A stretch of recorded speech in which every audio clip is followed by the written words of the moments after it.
নিয়ত বদল শুনতে হবে। আল্লাহ নবী বলেছে এরপরের বিদ্যে উঠে যাবে, এক শুরুল জাহিল, জাহিলিতে বর্ষিত হবে সেই অবস্থা কিন্তু আমাদের দেশে বদল হয়ে গেছে। উদ্দেশ্য ছিল, নিয়ম ছিল, আমাদের ছেলে মেয়ের হাতে বদল আমপারা তুলে দিতে হবে, কোরআন দিতে হবে। আস্তানা তুলে দিয়ে আমাদের ছোট্ট ছোট্ট সোনামণিদের যাদের আমল নামায় আল্লাহ এখন পর্যন্ত পাপ লেখে নাই, তাদেরকে পাপের কাজ করবার জন্য মা বাবা বাধ্য করতেছে, তুলে দিছে। 2 বছর 3 বছরের ছেলের হাতে একটা স্ক্রিন টাচ মোবাইল তুলে দিচ্ছে। ঠিক কিনে সব ওয়াজ করবো নি, এই 3 বছরের ছেলের হাতে স্ক্রিনটা তুলে দিয়ে কবরে যা শান্তি থাকবে তা যাও এইরকম করে বুতলি। এই যে রাস্তা দিয়ে আসতে দেখলাম যুবক ছেলেরা এক একজন এক জায়গা বসে, পাশাপাশি বসে নাই, 5-6 হাত ফাঁকে ফাঁকে বসে এইরকম করে মোনাজাত করতেছে।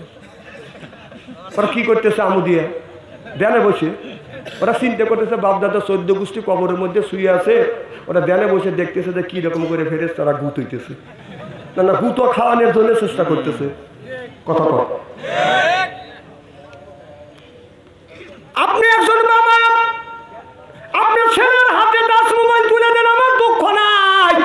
ছেলের বয়স যখন আপনার 20 বছর হবে, 25 বছর হবে, ছেলে যখন ভালো মন্দ বোঝা শিখবে, ছেলে পাপও বোঝা শিখবে, পুণ্য বোঝা শিখবে, ওই ছেলের হাতে আপনি একটার কাছে 3টে টাচ ফোন দেন, আমার কোনো দুঃখ নাই। মেয়ের বয়স 10 বছর, ছেলের বয়স হলো 10 বছর, ওই কোন জ্ঞানে কোন বিবেকে 10 বছরের ছেলের হাতে আপনি স্ক্রিন টাচ তুলে দিচ্ছেন, 10 বছরের মেয়ের হাতে স্ক্রিন টাচ তুলে দিচ্ছেন। আপনার মেয়ে ছেলে হলো, ছেলে হচ্ছে আপনার ছেলে হচ্ছে বাদান 3টে ছেলের হাতে আপনি স্ক্রিন টাচ মোবাইল তুলে দিয়ে মসজিদের আগের কাতারে দাঁড়াইয়ে আল্লাহর কাছে হাত তুলে কাঁদতেছে, রব্বানা আল্লাহ মাফ করে দাও।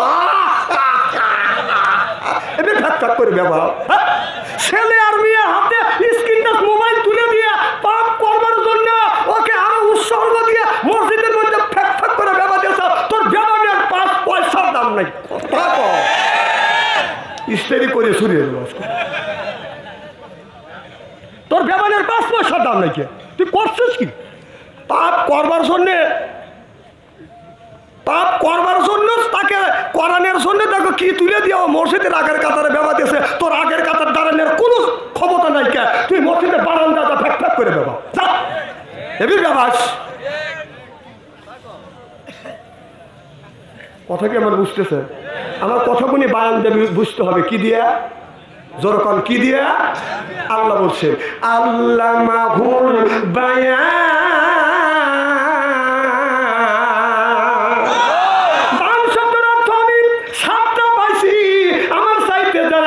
গবেষণা বেশি করবে তারা বাদান বেশি পাবে। বান শব্দের অর্থ হলো বাদান জ্ঞান, বান শব্দের অর্থ হলো বাদান বুদ্ধি, বান শব্দের অর্থ হলো বাদান চেতনা, বান শব্দের অর্থ হলো বাদান প্রজ্ঞা, বান শব্দের অর্থ হলো বাদান ভাষা, বান শব্দের অর্থ হলো বাদান প্রজ্ঞা। আল্লাহ বলছে তোমরা বায়ান দিয়ে দিয়ে বোঝো। আরবিতে বলা হয় বাদান বায়ান, আর ইংরেজিতে বলা হয় গড গিফটেড, অর্থাৎ জ্ঞান দিয়ে সিল্লা কর্মা হাওয়া। না না, আমার কথা শুনবো না, শুনবে না, আজকে তোমারই কথা শুনবো।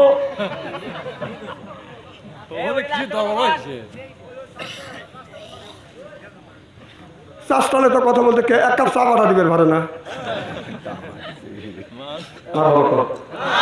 খুবই খারাপ লাগতেছে। না না, এইভাবে আমি কেবল শুরু করছি, আমি কেবল ভূমিকাই নেইনি। কি ভূমিকা নিছি? না আহমদুল্লি আল্লাহ রাসুল কারণ বলতেই পারি নাকি, সরাসরি ওয়াজ শুরু হয়ে গেছে। আলহামদুলিল্লাহ। আমি যদি এইভাবে ঘন্টা দেড়েক আলোচনা করি, শোনার জন্য রাজি আছেন তো? হাত তুলে দেখান তো, দেখে রাগ করবেন কারা কারা। না না, আপনাদের মন মানসিকতা ভালো আছে। যারা হাত তুলছেন মহব্বতে তুলছেন, হুজুর তুলছে তাই, আর যারা তোলেন নাই বুঝে তোলেন, ওদের 2 দলই ঠিক আছে। আমার মুসলমান ভাইরা, আল্লাহর হাবিবের উম্মতেরা ভালো করে লক্ষ্য করে শুনুন। বাদান আমলে নিয়তে বাদান শুনতে হবে। হযরত খাজা মঈনুদ্দিন চিশতি রাহমাতুল্লাহ আলাইহি তার মায়ের কাছে যা বলতেছে, ও গো মা, আমের কাছে একদিনে 90,000 মানুষ কলমা পড়ে মুসলমান হয়ে গেছে। এবার মঈনুদ্দিন চিশতি রাহমাতুল্লাহ আলাইহি কথা যখন বললেন, এবার মঈনুদ্দিন চিশতি রাহমাতুল্লাহ আলাইহির মা বলল, বেটা এটা তুমি করো না, এটা করছি আমি। সুবহানাল্লাহ। মঈনুদ্দিন বলে, মা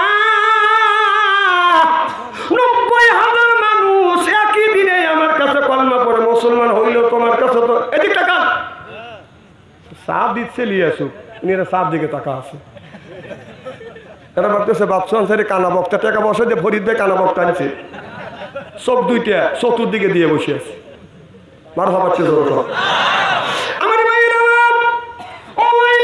মা বলে মা আমার কাছে কলমা পড়ে মুসলমান হইল আর তুমি বলতেছো আমার কাছে কলমা পড়ে মুসলমান হইল হয়েছে কেমন করে হইল মা আমি দেখছি আমার হাতে কলমা পড়ে 90,000 মানুষ কলমা পড়ে মুসলমান হয়েছে আমি মুসলমান বানাইছি নিজে কলমা পড়াইছি মুসলমান বানাইছি আর তুমি বলতেছো এটা তুমি করো না এটা করছি আমি এবার মঈনুদ্দিন বলল মা বুঝলাম না আমাকে তুমি একটু বুঝাও এবার হযরতে মঈনুদ্দিনের মা মঈনুদ্দিনকে বলতেছে বেটা মঈনুদ্দিন রে আমি তোমার মা তুমি যখন আমার গর্ভে ছিলে আমার পেটে ছিলে আমি তোমার মা নামাজ পড়ি আল্লাহর কাছে হাত তুলে মুনাজাত করছি আল্লাহ একটা বেটা যদি দাও ইব্রাহিম আলাইহিস সালাম আল্লাহর কাছে বলেছিল রব্বি হাবলি মিনাস সলিহিন আল্লাহ একটা নেক বেটা দাও আল্লাহ ইব্রাহিম নবীকে একটা নেক বেটা দান করছে আর আমরা যেগুনি জন্ম দিছি এটা বেটা না ঠেটা শয়তানের বেটা রাস্তা দিয়ে যায় বাজান বাজায় এটা বেটা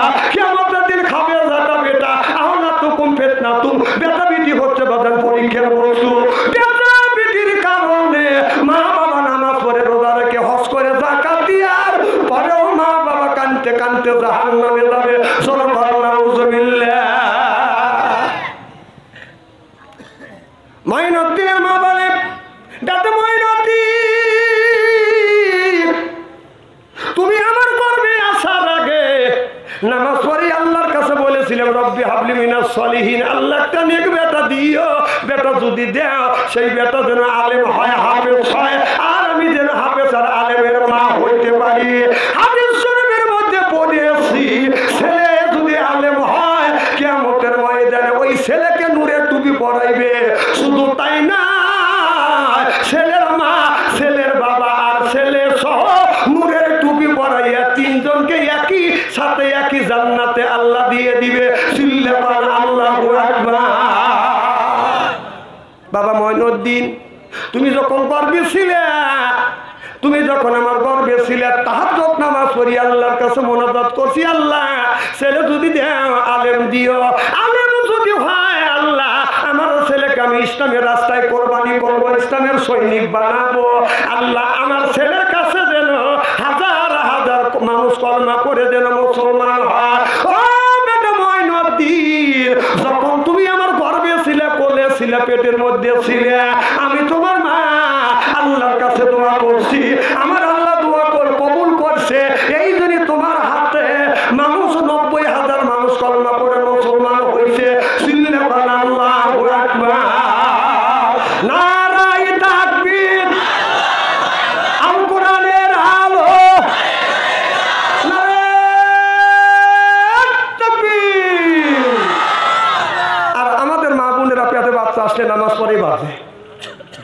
আমার এক ভাবি আছে 2 বের করে অপারেশন করছে সিজার করছে আবার গর্ভবতী হয়েছে এখন আমার কয় তুমি হুজুর মানুষ দেশ বিদেশে যাও হাজার হাজার মানুষের কথাবার্তা বলো আমি আবার গর্ভবতী হয়েছি আবার বিলে সিজার করা লাগবে তুমি আল্লাহর কাছে দোয়া করো আল্লাহ যেন সহি সালামতে যেন আমাকে ডেলিভারি করে তাই আমি বললাম ভাবি আমার দোয়া আল্লাহ কবুল করবে কি না করবে আমি তো জানি না তবে তুমি নামাজ পড়ে আল্লাহর কাছে হাত তুলে মোনাজাত করে বললো যে আল্লাহ একটা নারীর জীবনে সবচাইতে কষ্ট জিনিস হলো ডেলিভারি কি কর আল্লাহ তুমি সহি সালামতে তুমি ডেলিভারি করে উনি নামাজও পড়ে না কোরআন তেলাওয়াতও করে না আল্লাহর কাছে মোনাজাতও করে না টিভির কাছে যায় এই ধরন করে বসে থাকে কথা কয় না কথা কেন অবস্থা বলতেছি তো তোমার পেটের মধ্যে থেকে তুমি টিপে থাকো তোমার পেটের মধ্যে থেকে মুহাদ্দিস সৃষ্টি রহমাতুল্লাহ আলাইহি হতে পারে না তোমার পেটের থেকে বরফির আব্দুল কাদের জিলানী আসবে না তোমার পেটের থেকে আমির হামজা আসবে না তোমার পেটের থেকে মামুনুল আসবে না তোমার পেটের থেকে আল্লামা সাইদি আসবে না তোমার পেটের থেকে মাওলানা মিজানুর রহমান আজহারি আসবে না চিল্লা কো ঠিক কিনা তুমি সমান তমনটাই হবে এখন তো ঠিক কবে এখন তো বাচ্চা আনতে রয়েছে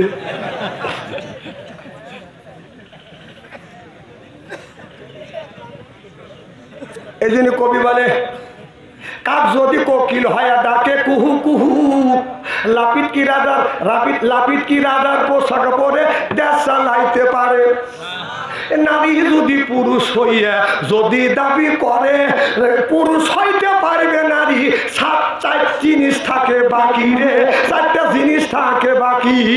একজন মহিলা সাত বেল লাগাইয়া পুরুষ হওয়ার জন্য যতই বাপ দৌড় না কেন, চারটা জিনিস না হলে পরিপূর্ণ পুরুষ হবে না। সাত বেল লাগাইয়া চুল ছোট করিয়া এর উপরে বাদান না আপনার সুন্দর করে সাজগোজ করিয়া যতই পুরুষ সাজুক না কেন, চারটা জিনিস বাকি থাকে। এক জিনিস হলো বাদান বুকের পশম, 2 নম্বর দাড়ি, 3 নম্বর মোষ, 4 নম্বর নিচে নামবো না, বাড়িতে শুয়েই শুয়েই ভাবি রে, শুয়েই শুয়েই ভাবি। বুঝে গেছে? তুমি যতই পুরুষ সাজো মহিলা হয়া, 4টা জিনিস তোমার লাগবে। কয়টা?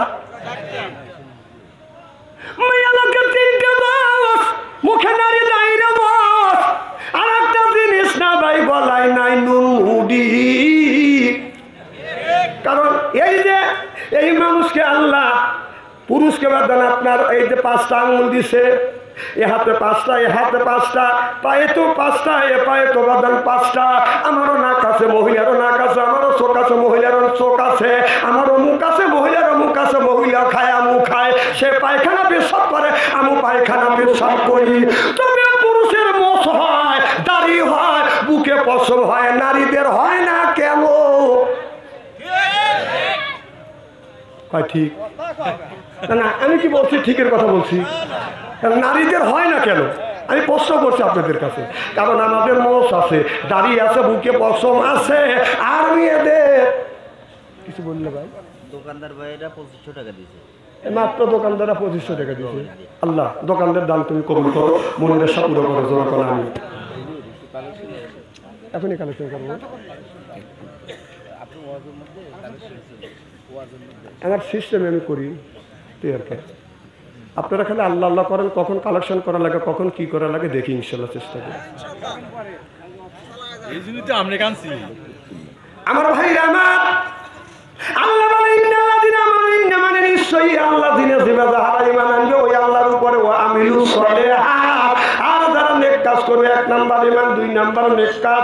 আল্লাহ বলে কান্নাতুল্লাহুম জান্নাতুল ফিরদাউস নুজুলা। আল্লাহু আকবার। 1 নাম্বার ঈমান, আর 2 নাম্বার নেক কাজ। নেক কাজের মধ্যে নামাজ আছে, রোজা আছে, হজ আছে, যাকাত আছে, কোরবানি আছে, ভালো ভালো কাজ বাজার নেক কাজের মধ্যে বাজার ঢুকে গেছে। তাহলে নামাজ যারা পড়বে ওই মানুষটা যখন আল্লাহ জান্নাতে দিবে, 70,000 হুর আসবে, রিসিপশন করে জান্নাতে নিয়ে যাবে। আল্লাহু আকবার। ইবাদত যারা করবে তাদেরকে যখন আল্লাহ জান্নাতের মধ্যে দিবে, 70,000 হুর আসবে। এই হুর 70 পর্দা কাপড় পরবে। 70 পর্দা কাপড় পরবার পরেও হুরের রূপ যৌবন বাদান ডাকতে পারবে না। 70 পর্দা কাপড় বেদ করিয়ে গায়ে পশম দেখা যাবে, চামড়া দেখা যাবে, গোস্ত দেখা যাবে, হাড় দেখা যাবে। হাড়ের মধ্যে যে মোষ চলাফেরা করতেছে, মোষ পর্যন্ত দেখা যাবে। 70 পর্দার কাপড়েও নারীর রূপ যৌবন বাদান ডাকতে পারবে না। আর আমাদের দেশে হুর নামে কিছু মহিলা আছে, শর্ট কামিজ লাগাইয়া ওড়না গায়ে ঝুলাইয়া এরপরে রাস্তা দিয়ে যায় আর কয় এই যে আমাদের এসে এই দেখো দুনিয়া ভুলে যাবে, হায় দুনিয়া ভুলে যাবে। Wow wow wow.